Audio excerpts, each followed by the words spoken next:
What's up, everyone, and welcome to the Corporate Bartender. AI is everywhere these days. Companies are adopting it, folks are trying to leverage it, and it's kind of hit or miss. Businesses are seeing mixed results, and the dreams of replacing folks with all kinds of robots isn't as shiny as it was a year ago. If you're wondering how to tackle the AI problem in your world, you're in the right spot. We've got Nicole Yue on the show today. She's the founder of People+Process+AI. She has 30 years of experience on the people side of business, and she was Lori's AI teacher. Stick around, we'll talk about it. This conversation was a jam, and I know you're going to dig it. So buckle up, TCBers, grab your favorite cocktail, and let's get right on into it with Nicole Yue on today's TCB. Welcome to SkyTeam's The Corporate Bartender, where we gather some of the best HR and people leaders to discuss what's happening on the people side of business. Join the bartenders, Eric and Lori, as they interview some of today's most innovative thinkers, share tips, tricks, and tools, while enjoying some good old-fashioned community and, as always, laughing a lot. Now pull up a stool, belly up to the bar, and join us for The Corporate Bartender. Welcome, everybody. It's Wednesday, and you know what that means. It is your favorite day and mine. It is Corporate Bartender Day. It is the 20th of May, 2026. 2026 is almost half over. Crazy. I mean, wow. The blistering speed at which this year is progressing, despite all the weirdness in the world, is mind-boggling. But Ruby, you know what that means. The year's almost half over, so it's almost pumpkin spice time. It's your favorite time of year. It's either matcha time, venti matcha, or pumpkin spice latte. Mm-hmm. This is the 240th time that we've convened this group of awesome people, and I am excited about today's conversation. We've got a guest. She's the person that you do not recognize in your little Brady Bunch view. Her name is Nicole, and she does things with robots. And we're going to talk about all the things that Nicole does with robots. That sounds much worse than it really is. This is the clickbaity part of the show, Nicole. Okay. Nicole does stuff with robots, and she's going to share it with you and tell you how to do stuff with robots, too. She's the founder of a company called People+Process+AI, and Lori has actually been a student of hers, as has Stacy Hollander. So they're going to talk about that experience and what that was like. And we'll get into all sorts of applications for AI. We're going to learn some vocabulary. We're going to learn a lot today, because Nicole's one of these persons. I will tell you, not just doing stuff with robots. I'll tell you what it is. She is an AI transformation strategist. She helps organizations move from being curious about it to actually doing stuff with it, to transforming your organization with the assistance of said robots. She's got nearly 30 years of experience in strategic program management and org change. And like most of us, she spent the first 15 years behind the HR curtain in that talent management, talent acquisition space. Mm-hmm. She brings practical people first perspective here, but she's been there, done that, got the t-shirt, so she knows what she's talking about. So I didn't warn her, but if she's done her homework, she knows what to expect. We like to dance people onto the show, Nicole. So let's give Nicole a warm TCB welcome, shall we? There it is. He's right there. Dancing right out of the gates. David, I love point dancing. That's kind of one of my favorites. Trying to make a point. Glad Nicole's here. And is it Nicolo or Nicole? Which do you prefer? What? Okay. He's making fun of my typo there. And I'm going to fix here in real time, Nicolo. Okay. I'm like, I didn't know there was a Nicolo. I didn't see it. That's your dance name, I guess. Yeah. Okay. That is your dance name. An opportunity. You know, I've missed David because he busts my chops like not many other people are willing to do. So thank you, David. You are so welcome. You'll now note that it's spelled correctly. I did that for you. Well done. Real time. Thanks. The listeners to this would have never known. Right. So I really appreciate you bringing attention to it. That's perfect. Okay, now I see the slides. I was on the wrong place. Yeah, see, You were really confused then. I don't know what David I was looking at the gallery. Yeah, like, what are you talking about? Oh, Nicole, thanks for being here with us today. Absolutely. Excited to Awesome. be here. Well, we like to start with an origin story question. So when you were a wee tiny baby, I don't imagine this is what you thought you would be doing with your life, especially because robots weren't even a thing outside of Star Wars and all the Star stuff. So tell us a little bit about what you wanted to be and how you got here, how it started, how it's going. Yeah. So kind of a funny story. So I'm a military child and I grew up all over the world, was born in Germany. And so I thought I was going to go be a diplomat. I actually studied international affairs and Russian in college and went and lived in St. Petersburg, Russia, and studied over there. And then I was like, that's not probably going to be the rest of my life. And I really like this Colorado place that I moved to for college. So I think I want to stay here instead of moving to like the far reaches of Siberia because, early in the State Department, you do not get the plum assignments. And I'm like, no, I think I'm going to stay here. Can you say something in Russian so we get picked up by the whatever scraping the web for listening for Russian things? Which is, what do you want me to say? That is what I always say when people ask me that question. Because I'm like, what do you want me to say? All I know is Das Vidanya. That's all I know. Das Vidanya, that's a good one. And it literally means until we see each other again. So it's actually a very good way to say goodbye. Nice. So I had to, all of a sudden, it's like, oh God, what am I going to do with my life? I haven't studied to be in business. I don't know anything about this. And so I actually started in international sales because at least that was international, right? And then I moved into recruiting. And so I started recruiting in the year 2000. Back when it was like you're looking through, you're searching the baby internet to go find things. And Monster.com, baby. Monster.com, career builder. And I was like, Advanced Internet Recruiting Strategies certified, AIRS certified. For those of you who've been in the talent management world for a long time, I was like, oh my God, that was the peak. Like I can stalk people like nobody's business. Even now, like 20 years later, it's like, oh, I know how to find people. Were there help? Were you past the help wanted ads stage at that point? Thank God we were. Yes, there were internet job postings, and I was dealing primarily with technologists at that point. So I learned technology. I learned all the recruiting stuff. Then I started working in applicant tracking systems and eventually made my way to Comcast. And so I've been in the cable world, as many of us are, for about the last 15 years. And so I did a bunch of time in talent at Comcast and then pivoted over to more strategic initiatives and program management. And I got a chance to check out the CX world for a while. So it's been fun. And then I got laid off. And like so many, especially if you're in the Denver area, Comcast just cut the entire West Division, which is where I spent the first 10 years of my career at Comcast. And so I had gone to work for Philly, and I was doing privacy, sustainability, working with, for those of you who know, the amazing Tracy Baumgartner, who was a cable pioneer in Denver. Absolutely amazing. So working with some really awesome people. And then I got laid off. And I took the class that I now teach that Lori and Stacy were in. I took this class and I was like, oh my God, this is going to fundamentally change the way that we do work. And it started when, we worked primarily by fax. International sales. It was like, great. Yeah, I would type out something on my computer, then I would print it and fax it to Asia because that was how we operated back then. We had a shared email account for 7 people. Oh my God, I remember all this.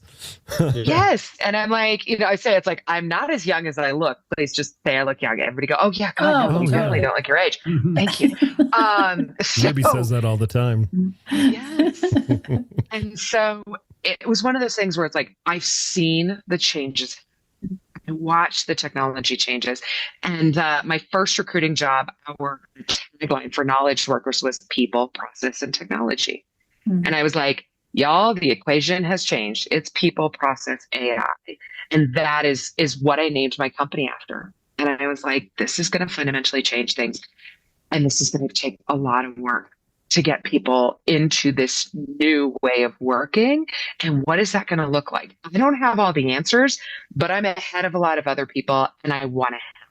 And fundamentally, my purpose is to help people connect people, the processes, and how we use AI.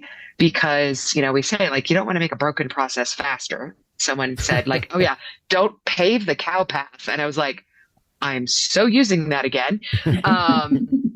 So you don't want to pave a cow path, but you also want to enable people with the technology. In the relaunch episode, you guys were talking about like, okay, well, everybody wants me to know all this stuff. And then how the hell am I supposed to do that and develop that skill? And companies aren't teaching their people this. And so I'm trying to get out there and help companies help their people. So that is my mission for the, as I'm calling it, the legacy building portion of my career. I love it. So. It's funny. I have a client who they're looking for someone. They're trying to fill a position. And the leader is like, I want someone with deep AI experience. And I'm like what, Good weeks? What do you mean deep? Like since 2024? Like, what does that even look like? So Nicole, granted, you had an opportunity to make a choice about what you wanted to do next, and you chose this. That's a pretty big all chips to the middle of the table move. What was the catalyst for you? What made you go, this is the thing? Yeah. Well, for one, it's like I'm looking, project management will always be there. But if I had to go back, I could, but I was like, I feel passionate about this. This feels like something that is just such a sea change that I'm like, why wouldn't I want to be a part of this? It's like I'm not going to say I'm always an early adopter. I mean, I had to wait till the iPhone 4 came out before I switched. But BlackBerry was hard to give up. Oh my God, I loved that tactile screen. Yeah, no, it was very hard to go to a touch screen. But it is one of those things like this is undeniably amazing and has so much potential. And so it was like, yeah, I see the potential and I feel like not everybody sees the potential. A lot of people are going to see this is a pain in my ass. This is one more thing I got to learn. And this is going to take my job. And this is going to, and I'm like, guys, they still need the humans. We need the humans, and I want to help the humans. And so, us Gen Xers we're a little crunchy and crusty and nobody sarcastic. remembers us anyway. I know, we're left out of every survey. But it's like, when we were Gen X, I mean, like we all rode our bicycles around the neighborhood and come back when the streetlights are on and that kind of thing, which means we did things by hand. We have the experience. And this is what I keep telling all my friends is like, hey, you have judgment and context. And by the way, you can't do anything with AI without good context. If you don't that's where you get the AI slop, if you don't give it good context. And so those of us who have been in the career world have judgment. We have relationships. We know how to do things. And so that is how we train the next generation. That's how we decide what roles are going to be. Like when Lori brought her team to my class, I was like, oh my God, you are the most brilliant HR leader I know because you get it. Well, it's true. So and everybody. It was funny when we did the relaunch and we were talking about, we were gathering, from our beautiful community, like, what do you guys want to talk about? What are we interested in? And AI is everywhere. And it sort of dawned on me, like, I better get my shit together here because I'm using it like Google, and that isn't probably going to get me anywhere. Right. And so, and because, me and my team, we lead talent, we lead leadership, we set the kind of the cultural norms in large part. We influence that. And so I was like, we have to be participating in this. We can't just say, oh, it's for technology and they're off doing whatever they're doing. And so that was the impetus. And I had seen you speak at different events and kind of talked about the work that you were doing, and it was really intriguing. And honestly, I was like, but I still don't really get it. I don't really get it. It's the whole big piece of the pie of you don't know what you don't know. And I'm like, but I gotta get in there, right? And so I offered it up to the team, and everyone on my team was like, yes, let's totally do this together. Awesome. And it was really helpful because, I mean, we had study group after, right, to come together and be like, okay, did you catch this piece? And what was this piece? And because it was very new, it was a lot of new. And then as we got rolling in it, and you know, Stacy can chime in here. She's on the call here too. We started applying things, and you know, you were always preaching the work on your work, right? This don't spend your time on hypotheticals, work on your work. And you know, and you have to experiment a little, but it created some discipline for us to do this because you don't have extra time ever. Nobody has extra time to figure this out later, right? So we had a way to work through it and to practice things, and we would create some stuff and be like, holy crap, this is amazing. So Lori and Nicole, question, because I have a little peek behind the curtain, see how the sausage is made, what goes on in Nicole's class. It's fundamentally different than going on LinkedIn Learning and taking, you know, your entry-level AI class, right? The ideas behind it and the way, Nicole, you get folks to attack problems, it has its own lingo and a process associated with it. So before you guys get too deep into what you did and what you accomplished, set the stage, right? Because and I know this was a big deal for Lori because she was like, whoa, I never even thought about it like this. And like I said, there are specific terms. So either one of you talk about how that setup happens and what the process is for the class. Yeah. So, okay. So I don't know, like, Lori, do you want to start and then I'll augment? Because I would love to hear your take on it, because like I talk about this all the time. So I would love to hear your take, honestly. Yeah. So when I heard you talk about workflows, right? You design workflows, and I'm like, cool. What is that? I don't.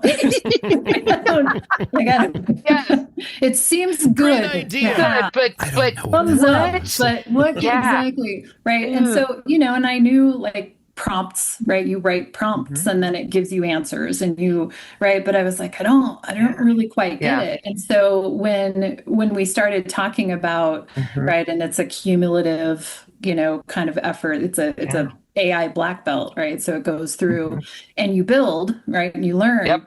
But what I came to understand is that it's a set of prompts that creates a workflow that then you can repeat, right? So you set up your prompting to give you a workflow so that you set up a workflow for evaluating a corporate policy, right? And then you tweak that workflow to make it operate the way you want it to, and then you can apply it to different scenarios. And then you can find a workflow for a different kind of thing, right? Like, Stace, you can talk about how you guys have used it for, you know, recruitment and, you know, communication materials or whatever those things are. So the workflow is the kind of the thing that creates the interaction so that you can work with it in an iterative way. I don't know if I'm saying that well, but that's I love this because I'm like, because it's like, no, you get it, you know, and that's so the way that I learned AI and the way that I teach it is really that you want to have an interactive experience. If you're just like consuming slides, doesn't get you anywhere. But one of the hardest challenges is the fact that we have that blank page syndrome. And what I talk about is that like writer's block exists, editor's block does not. So if you have something to help get it going on a particular topic, then you're in a response mode and the AI is pulling the information out of you, but also supplementing with all of the things that it has access to on the worldwide internet. And so you can put together expert information with what you want to do, and you come up with something that is so much more powerful than you sitting there trying to figure this out on your own. It gives you, and I talk about this a lot with like, how many people here are extroverts? We got a lot of HR people, so probably a fair number of extroverts, which means I'm seeing a lot of no's then. Okay, never mind. But one of the things that I very specifically remember from a training is they talk about as extroverts, it's an energy thing, but it's also how do you process ideas? Yes. An introvert wants to process, and then they will verbalize. An extrovert is like, ping pong. We love to go back and forth with somebody with ideas. Well, now I could do that without having, yeah, I know. I was saying like, this has saved my husband's sanity because I can have the conversation with someone else that's living in my computer. Me and the robot have some amazing, Claude was my first AI boyfriend, and Claude and I have some very deep philosophical conversations about anything I need, whenever I need it. I have done, I'm driving between Silverthorne and Denver, and I'm literally dictating, here's what is on my mind and all these things I need to deal with. So I need you to help me come up with a plan and a logical approach for this. And I will, for, minutes at a time, and then stop, unclick the dictation button. It takes all that in, and then it starts processing and helping me to do these things. But it's because I think in terms of workflows. And so the course so I teach a couple of different things, but the workflow black belt is what I consider to be the foundation. And that's what Lori and Stacy went through.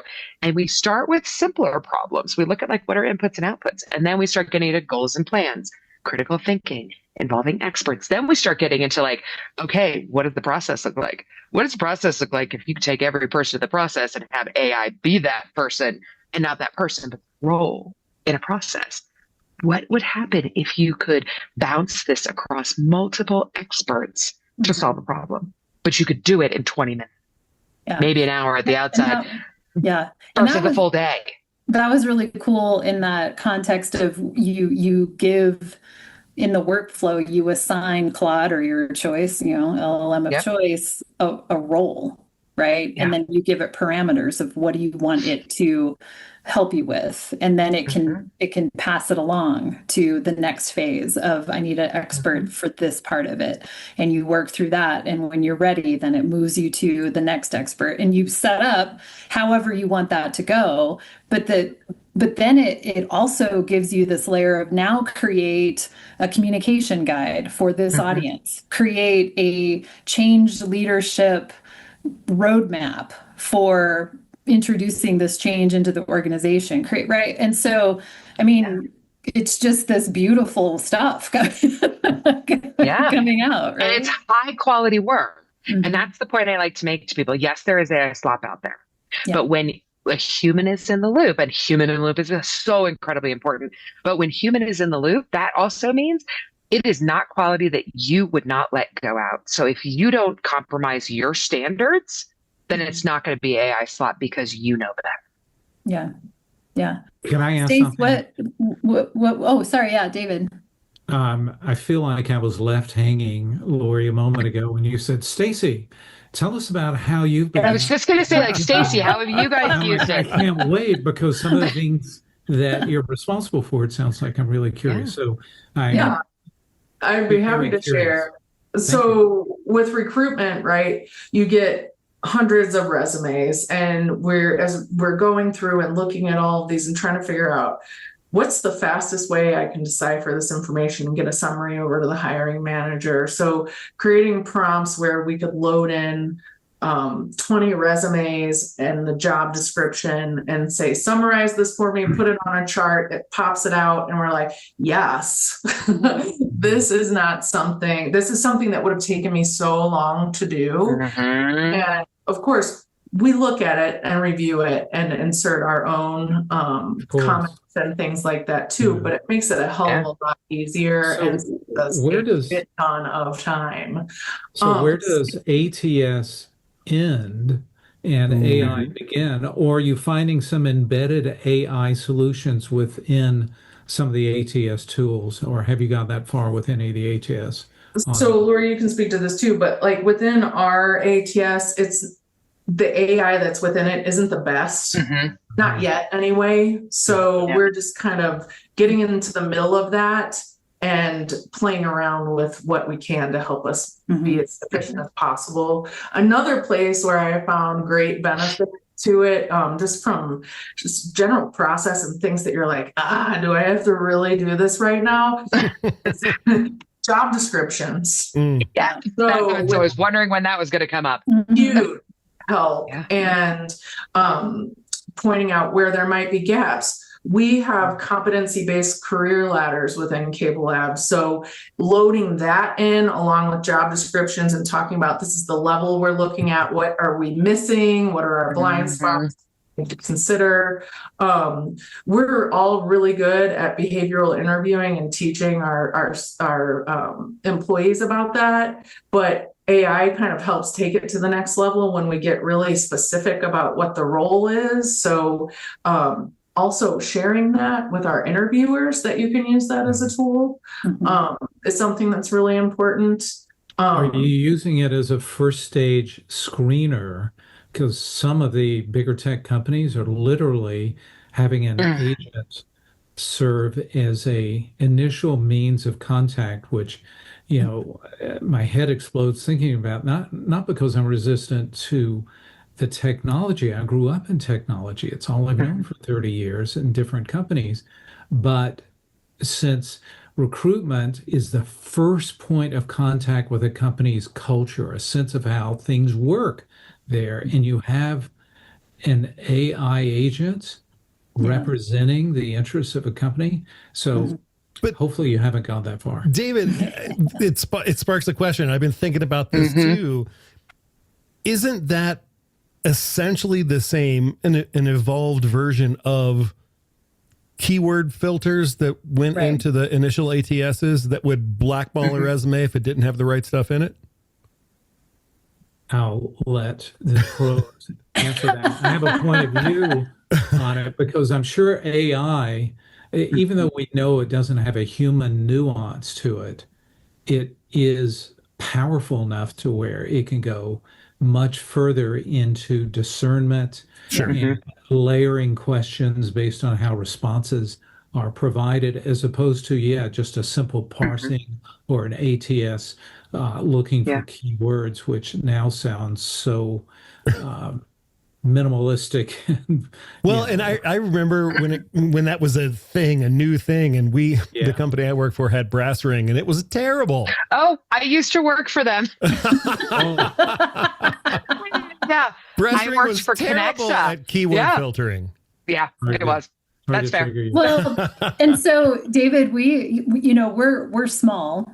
Cable Labs is a small company, and we don't have massive recruitment, right? We have sort of waves of positions that come open. So we don't use an ATS that has to daily vet for 40 positions, right? Yeah. So we have a much more personalized kind of process, which is why it was incredibly time consuming, right? To do this. And you can only focus on reading resumes for so long until your eyes cross. And it all sounds I found that to be about 3 glasses of scotch.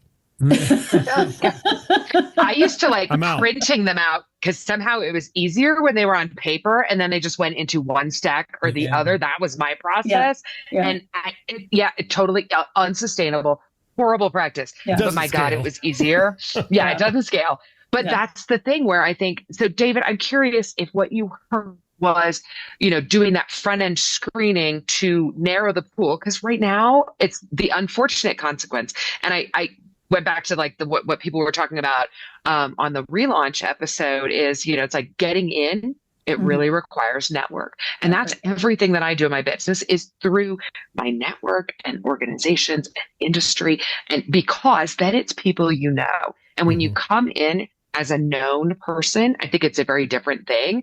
But I'm wondering, David, have you been hearing that people are using it for resume screening or actual like interactive video interview? Which are you referring to, just for my own clarity? Both, depending Both. on the company and their interest in looking for early ways to now parse through an AI capability. And I facilitate a monthly HR leadership forum for big tech HR leaders. So they're introducing some pretty esoteric and progressive things like early stage interviewing, in which they stage it in a way to say, this is what you'll experience. So they give the candidate a heads up and try to warmly introduce it in. But their advantage is it's recorded, and now they can have those recordings be summarized in some sort of and comparatively reference. And where it really gets crazy is when the candidate is representing him or herself. Now, we would think this is pretty far out there, but probably next week.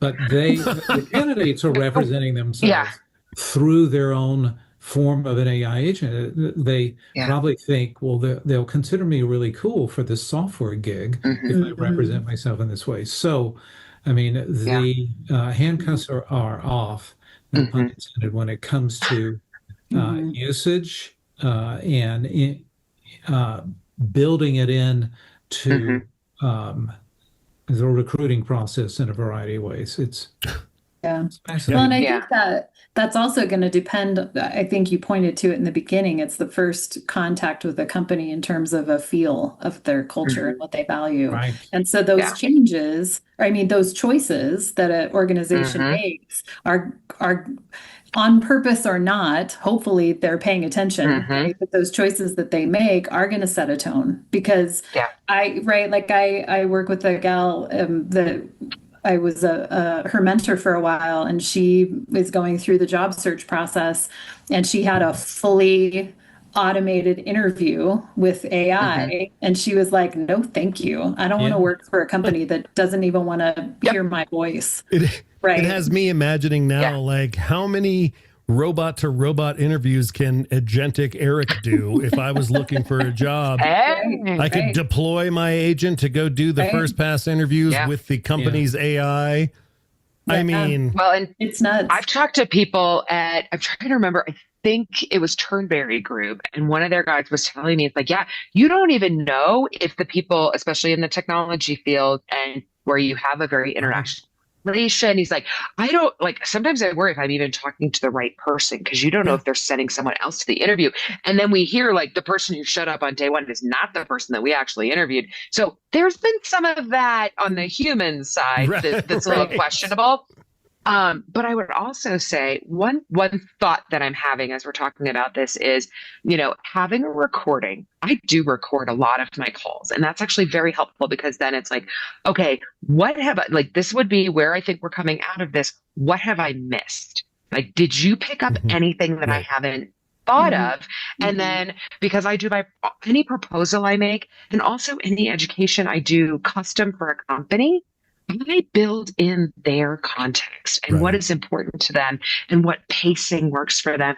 I flip around. I mean, for Cable Labs, I'm actually flipping the content. I'm not covering what the parent company wants me to cover on day one, because I'm like, nope, that is going to scare the crap out of them. It's like, no. I literally called session 1 last week, opening the lens. We're just going to consider what is possible. We'll start building things next week, but I want you to consider what's possible. And I want you to observe your work over the next couple of weeks. And when we get back together, I want you to have an idea and a written SOP, because I'm giving you a workflow to help you create your SOP. I want you to come with an SOP and the resulting document, and we'll look at creating an agent for that. But I want you to do the human side first. So we've talked about workflows and SOPs, and we've used the word agentic a couple of times. Yep. I would love it, because I know Lori went through a process kind of unexpectedly while she was in the middle of your class. It was around refining a travel policy. Yes, that's the example I know. Yeah, I would love it if you guys would talk about that, because that was one of those sort of fortuitous, like the planets aligned when Lori was in the middle of a learning experience, and there was a golden opportunity to build a workflow. Yeah. So talk a little bit about travel policy workflow. Yeah, so we had a really outdated, 5 or 6 year old travel policy that wasn't really a policy. It was kind of a memo. And a lot of questions were coming up, and and I was talking to our COO about, hey, we should probably look at this.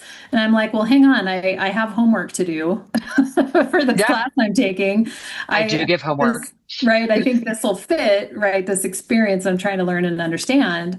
And so I was able to, create the workflow to give it a role of, right. And so in this context, I wanted it to be an expert for compliance for a nonprofit organization and expense reporting and compliance. Because the rules are different, right? They're really specific. Different, right? And so what it would have taken for me to, first of all, think of the things that I don't know, that aren't in my brain, right? Because you're not a tax person. Because I'm not a tax person. And then to allow it to, so it would give me a back and forth. Is this the intention, or is this the intention? Do you want it to say this, or do you want it to say this, right? So I'm still feeding it what works for our company, our culture, our expectations, right? Are we super lenient in this place, but we can be more strict in this place? And then it just keeps, molding it into what we need it to be, until I was, and you have all of this optionality, and it'll ask, do you want me to make any changes? Yeah, take out this piece and swap it out with this. Cool. And it's always very flattering. It'll always say, that's a really great idea. You're so smart for thinking of that. So, but this isn't just you having a chatbot conversation, right? So Nicole, question for you in this workflow context. Is there any code or markdown language or stuff that you put in? It's not just ask it a question, wait for it to respond. It's not a conversational thing. There's an automation component to this. Yes. Can you talk a little bit about that, Nicole? Yeah, absolutely. Starting at about the second class. So it's a 9-week series or 9 classes. And starting at about the second one, we start giving you workflows. And the idea is that everyone would then have a library of these that you can go back to for different purposes. And so I'm always stored these in a folder. Actually, this week I created a version on HTML that has all the belts in one spot. So I'll give it to you. I'm testing it still. But the concept is that we would have this. And so what it does is say, this is what I want to accomplish. And it lays out the language. And then we actually give it, here is the type of format that I want you to create. And so we say, here's what you need to do. Here's what this workflow itself will do. Here is an example. And here's the problem I want to solve. So all you change is 1 or 2 sentences. And then you run it, and it creates you a custom workflow that is for this task. And then you take that workflow and you run it in a new chat. And that's where you do that interaction that Lori is talking about. And so the same process is used for many different types of problems, but this gives it a container and a methodology to follow. And then you get the benefit of that for any problem you need to solve. So you can add in pieces like, pull from best practices in the technology industry for how organizations handle this and that, right? So then, or for some sorts of things, I can say, tell me what Brene Brown says about this, or tell me what Brene. Yeah, so you can. That's where the expert part comes in too. Maybe in one regard, it's a tax expert, right? But in another, maybe it's a master project manager, right? And you want it to. So, yeah, it's hard to summarize concisely. That's why you have to get in it. Well, Yeah. it reminds me, and it's progressive. Yeah. As a dude who grew up super nerdy, learning BASIC and COBOL and Fortran. Oh yeah. All these early programming languages. When I was looking at Lori's homework, right, just syntactically, it kind of looks like that. Like if you squint your eyes and don't think about it too much, it's kind of what it reminded me of. It could be a DOS. It could be a DOS screen. Yeah. Yes. Right. 100%.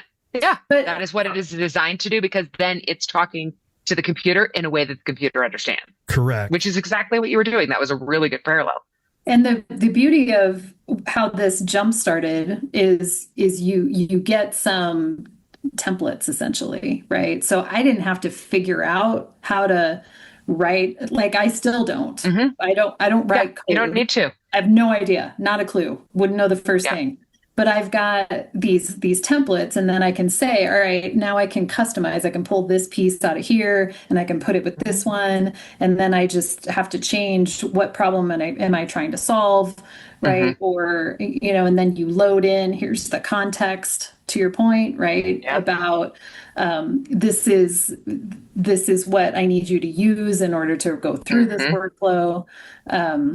So, in just a quick another example on the recruitment side, I played around with taking the job posting that we had, giving our core value behaviors, giving our competency matrix, and then giving it a resume and saying, customize an interview guide for me, where it was able to compare.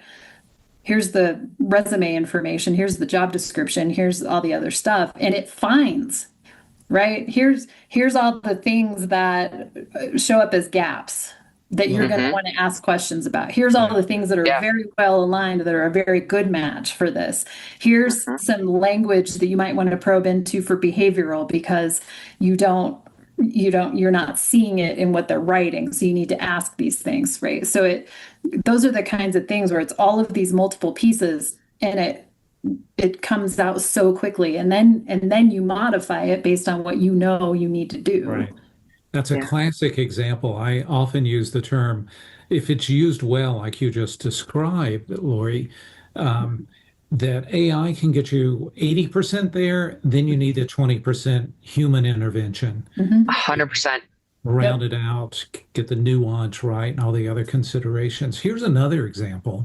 I assume this is something you guys are running into or aware of, is the use of AI for leaders in the field when they run across certain conditions in managing people, to where they now have access to this chat bot in which they can say, here's what I'm dealing with one of my employees. What do I do? Yeah. And so they're the first point of intervention. And of course, they've been heavily programmed for all these conditional things, which can include this one. We recommend you go directly to your HR representative. But still, there is that condition that's happening, especially for larger companies that maybe are rethinking, do we need a HR business partner for every circumstance? So that's of an interesting dynamic that's starting to take shape too. Well, if we think back though so I used to work in recruitment process outsourcing, and we know that there's been a lot of like HR BPO. And so if we think about that, a lot of this has been outsourced to call centers and centralized and things like that. So it's similar to that, maybe requiring fewer humans for basic questions, but there's been so much HR self-service over the years that I kind of would think like this goes into that stuff can go into like maybe that lane. So it's like, when do it, because I mean, think about it as an HR leader who's like running around trying to deal with everything, to include like, this person has body odor. I mean, like, does anybody remember those conversations? That was where sending a call center home was a huge win. Because you don't get those high school complaints. Right. But, so you went from benefits questions to other types of policy questions that, yes, did have those early, rather rudimentary types of use. Yep. And so it was a natural extension for the examples that I gave, and that allows them to, still have their center of excellence for these larger companies. They did have a way of screening down the need for, basic responses could be provided. So and how many times did you call and get a horrible answer that made no sense, or they couldn't find the right information, and you're trying to get a benefits question answered when so I just went back to the documents. Right, inconsistent representation, which is a risk to the company.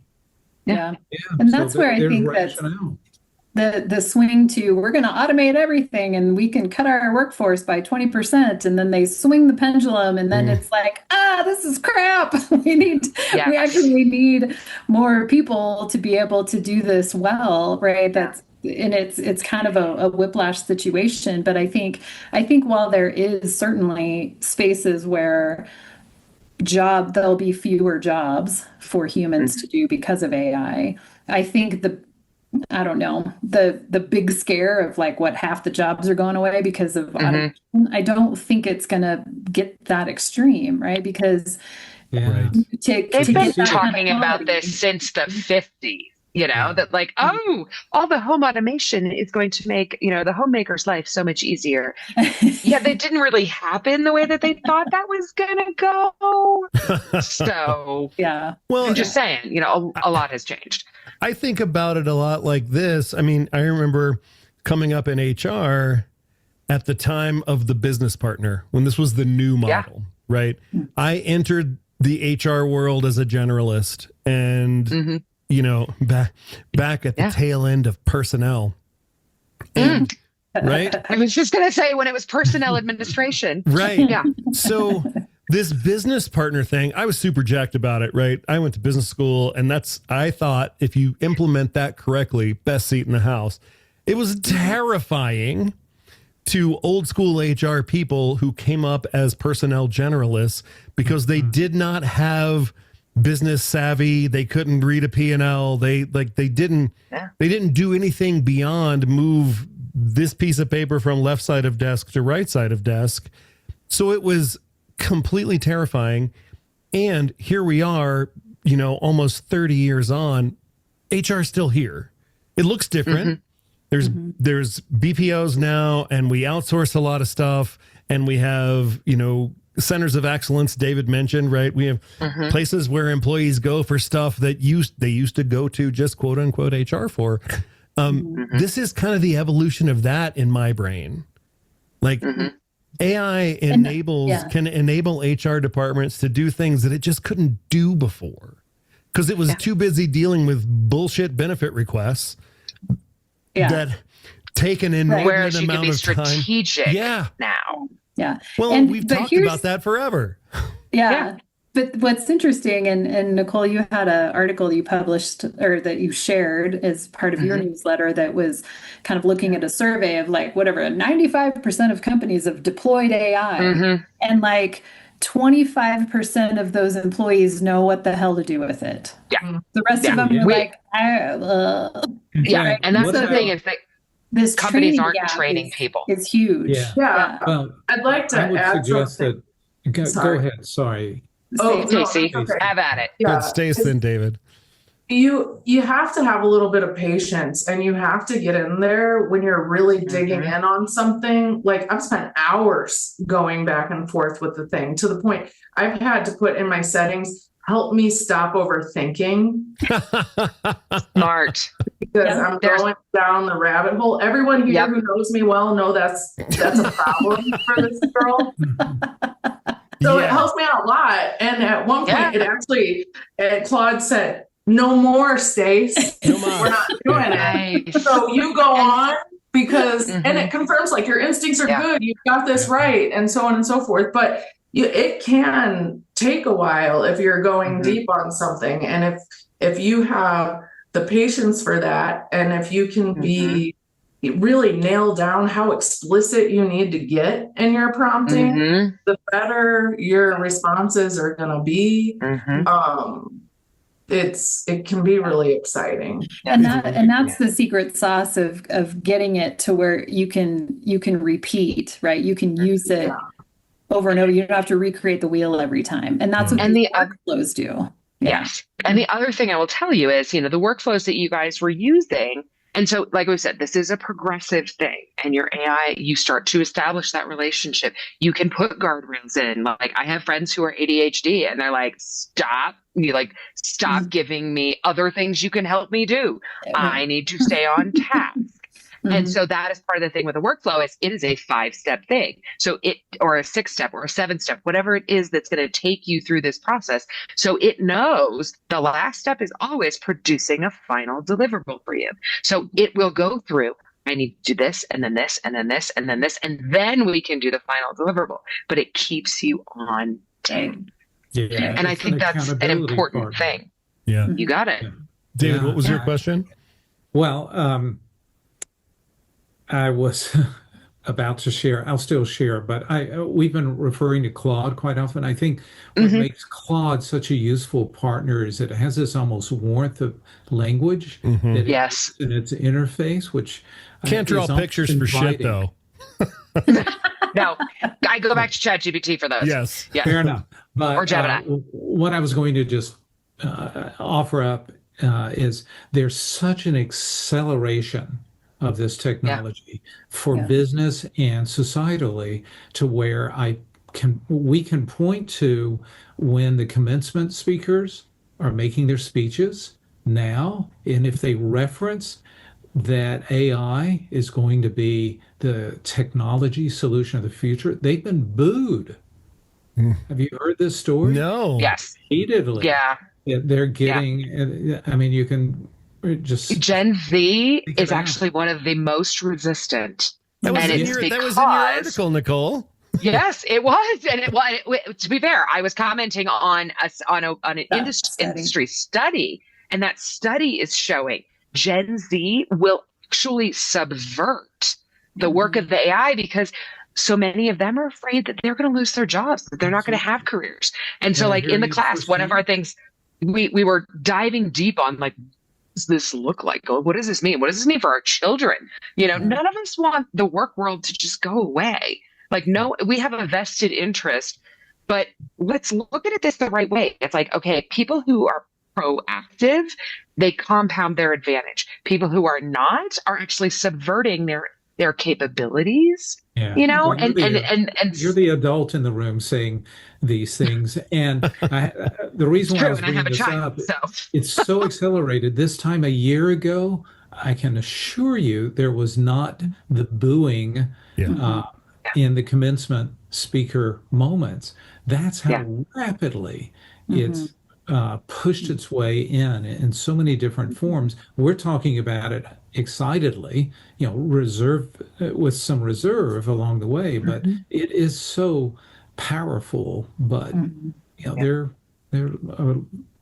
valid concerns. Yeah.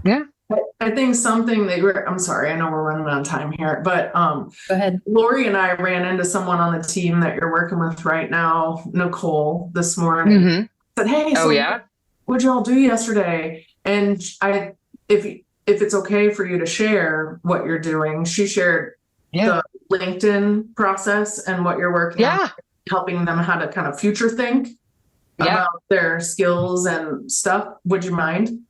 Yeah, no, absolutely. So we designed a prompt and it's a workflow, but it takes you through. All you do is you paste in your LinkedIn profile. So FYI, if your LinkedIn profile is super generic and not have a lot of information, it comes up very generic. But if you have been building yours over the last 30 years of your career, it comes up with some stuff like, hey, think back to this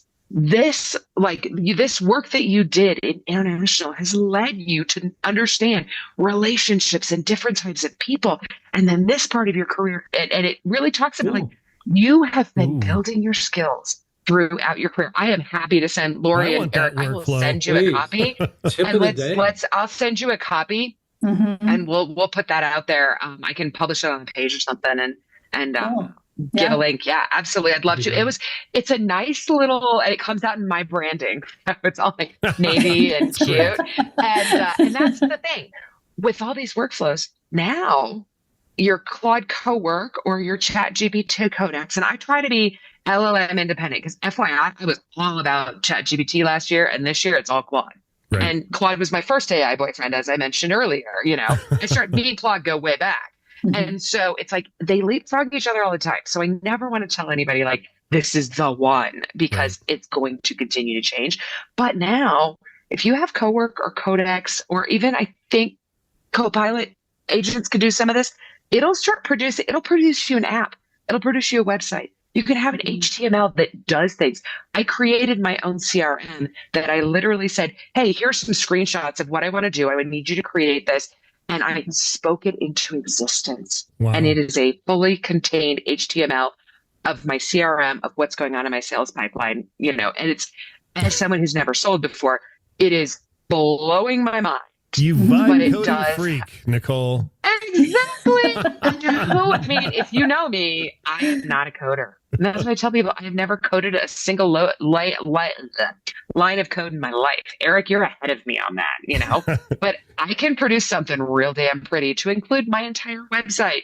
I came up with the content I worked with, and then I'm like, here's my branding, and then I want it to look like this. And I created web pages. I used to, originally I would have had to pay somebody thousands of dollars to do that. For small businesses, that's a huge win. There are so many opportunities here. So I'm excited. And Stacey, I have an idea for you for recorded interviews and having an additional reviewer of the AI who was not in the room, but may see something that the reviewers missed and be like an additional perspective. So I was thinking about that. I'm like, oh, we should talk about this. Yes, let's do it. Yes. So I could go on for another 2 hours. So could I. This conversation has been amazing.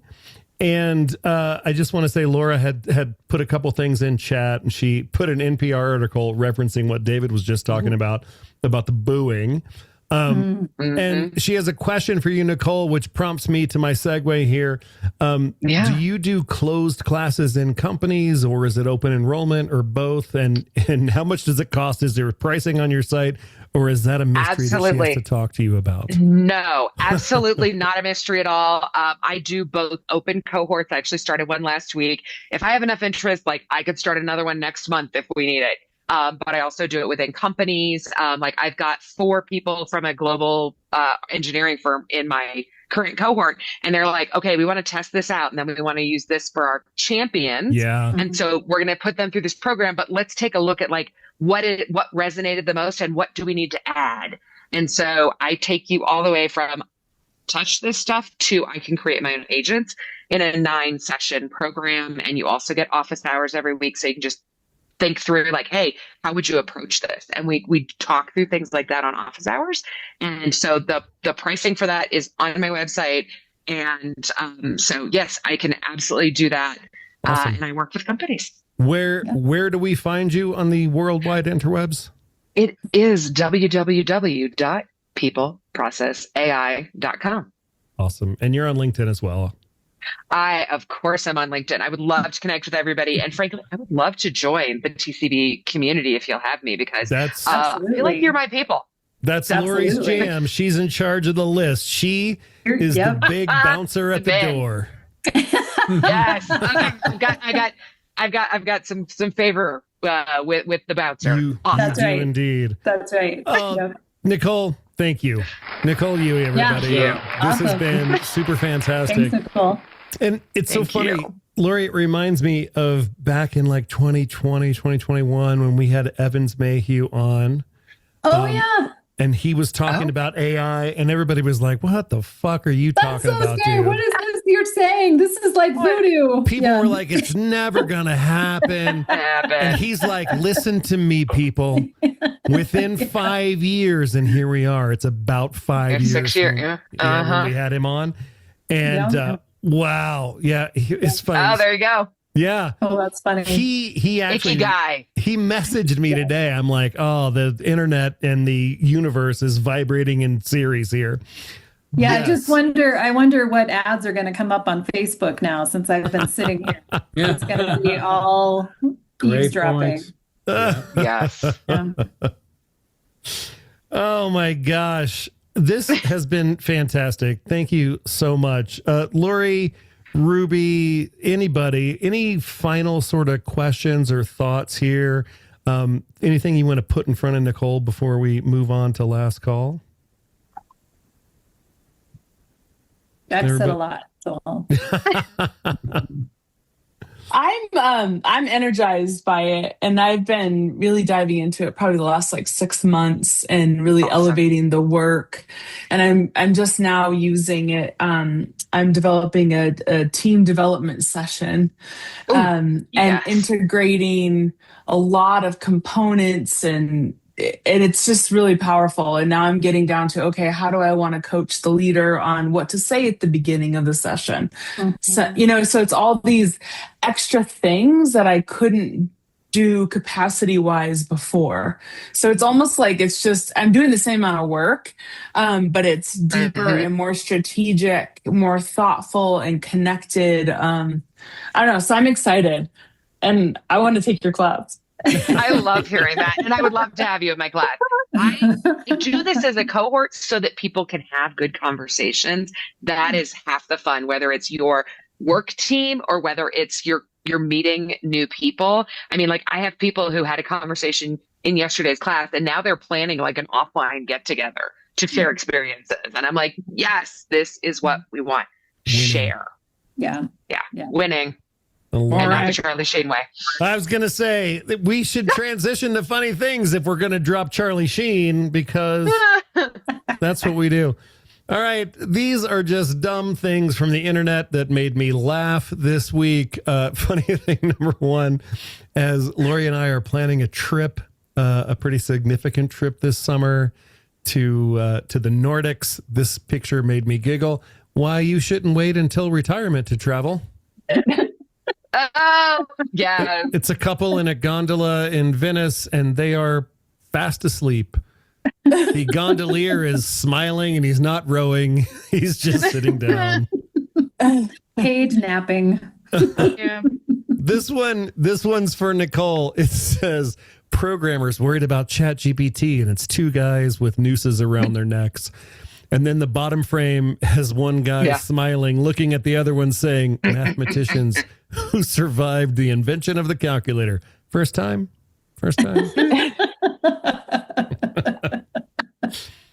Oh, it made me think of the guy who stood there and thought, what is this abacus thing with beads on it? What does that mean?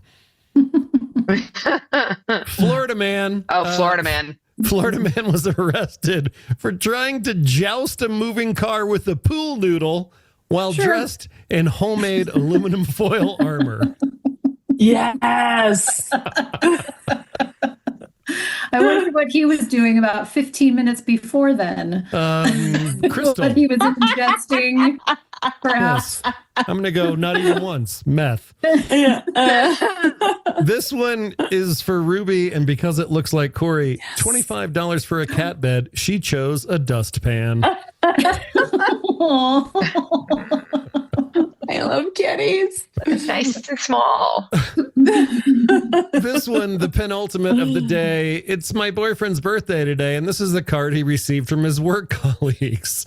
It says happy birthday, and then has a list of everybody's names with check boxes. And then it says has been sent by, and it has names with a bunch of check boxes. That is about as low as the bar can be lowered on the corporate birthday card. But my favorite funny thing this week, because it's animals and it just makes me giggle, a photographer captured a weasel riding the back of a green woodpecker. What?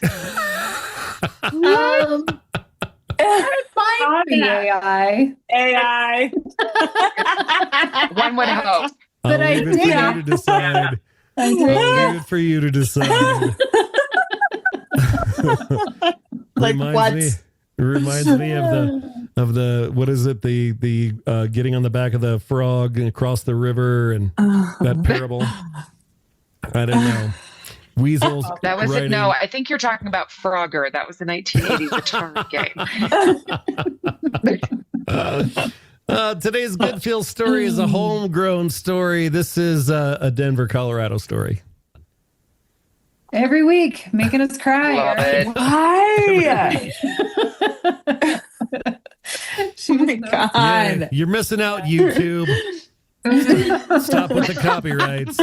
We want to share the good juju, the good love. Amazing. Oof. All right. Our distributed cocktail today, because I love animals and recipes for gross cocktails. This is called Barbecue Thief, and it's a riff on the beer, bourbon, and barbecue cocktail. You need a little bit of whiskey. So police in Alberta responded to the call for a theft of barbecue items.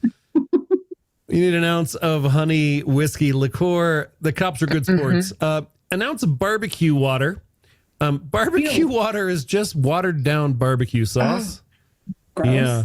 Police were, quote, in search of a suspect described as having red hair, being short in stature, and wearing a thick coat.